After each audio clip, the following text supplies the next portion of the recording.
The old mansion loomed large against the gray sky. The Blackwood family, having inherited the estate unexpectedly, stood before its imposing entrance. Well, this is it, our new home. John Blackwood, a practical man, adjusted his glasses and stared up at the house. His wife, Eleanor, held their daughter Emma's hand, her face etched with a mixture of apprehension and curiosity. Emma, a girl of 15 with a thirst for adventure, felt a shiver run down her spine. As their lawyer unlocked the front door, the hinges groaned like a mournful cry. Dust motes danced in the faint rays of sunlight that pierced the gloom of the foyer. John cleared his throat, breaking the silence. Well, this is it, our new home. As they stepped inside, the heavy door closed behind them with a resounding thud. Emma couldn't shake off the feeling that something was watching them, its gaze unseen but ever present. The mansion was a labyrinth of dimly lit corridors and cavernous rooms. As they explored, John pointed out faded portraits of stern-faced ancestors, their eyes seeming to follow Emma's every move. In the west wing, they stumbled upon a room that seemed to draw them in. It was a library, its shelves lined with leather-bound books that spoke of ancient lore and forbidden knowledge. But it was the door at the far end of the room that captured their attention. Made of dark, heavy wood, it stood bolted and locked, a stark contrast to the other more ordinary doors in the mansion. A tarnished brass plaque was affixed to its center, the words "Do not open" etched deeply into its surface. What do you think is behind it? I don't know, but I'm sure we can find the key somewhere in this old place.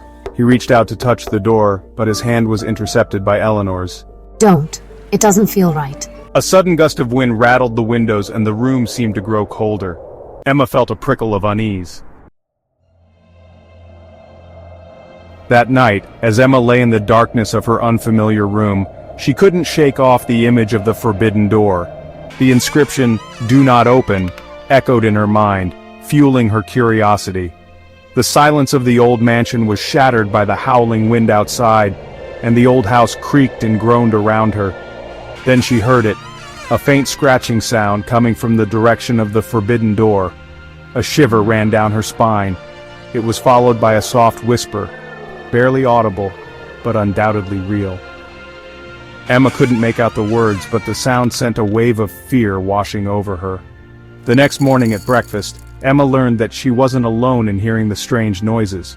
Her parents, too, had been disturbed by whispers and knocks coming from the west wing throughout the night. Even John, a man who prided himself on his rationality, seemed unnerved.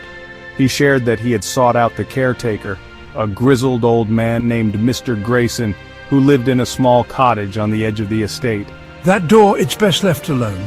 Some things are better left undisturbed. His words did little to quell Emma's curiosity. If anything, they only fueled it further.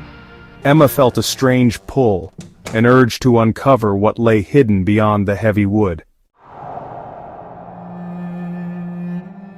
The following night, the strange events escalated. The whispers grew louder, morphing into chilling moans that seemed to seep from the very walls of the mansion. I can feel a presence lurking just beyond the veil of reality, something dark and hungry. The knocking on the forbidden door became more insistent, as if someone, or something, was desperately trying to break through. Sleep was impossible. Emma lay awake, listening to the unsettling symphony of sounds echoing through the old house. Fear gnawed at the edges of her courage, but it was overshadowed by a growing sense of fascination. The next morning, Emma found her parents in the kitchen, their faces etched with worry. We need to leave. This house, it's not safe. We'll pack our things today. We can be out of here by tomorrow morning. That night, while her parents slept, Emma crept from her bed. Armed with a flickering candle, she made her way to the forbidden door. The whispers were louder now, urging her on, beckoning her closer. I can feel a cold hand gripping my heart, but I have to push on. The air grew heavy, the silence thick with anticipation. With trembling hands, Emma worked the lock, the metal cold and unyielding against her touch. Finally, with a groan, the lock yielded. The door creaked open, revealing a swirling vortex of darkness. The whispers reached a fever pitch, transforming into screams of rage and despair. Emma took a step back, fear finally overwhelming her. But it was too late. Shadowy figures emerged from the void, their forms shifting and swirling like smoke. They reached for her, their touch icy cold, their grip inescapable. Emma screamed, her voice lost in the cacophony of the void. The shadowy figures pulled her into the swirling darkness, the door slamming shut behind her.